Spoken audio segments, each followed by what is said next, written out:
Hey everyone, welcome or welcome back. So in this video, we're going to talk about reviewsfo.com, whether it's legit or just another scam. Quick disclaimer, everything in this video is based on publicly available information and personal opinion.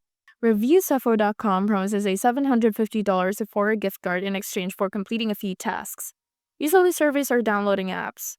But here's the thing. There are no verified winners and it feels like a classic bait and switch. There are a few red flags. No official connection to Sephora, too many hoops to jump through, no proof anyone actually gets a gift card. While some discussion threads mention it, most people say the offer threat leads you in circles just to collect your personal information. It's set up more like a marketing trap than a real giveaway. For the final verdict, honestly, it looks sketchy. If something sounds too good to be true, especially online, it probably is. Would say skip this one and protect information. Now, if you found this video helpful, don't forget to like and subscribe. Thank you for watching, and I will see you in the next one.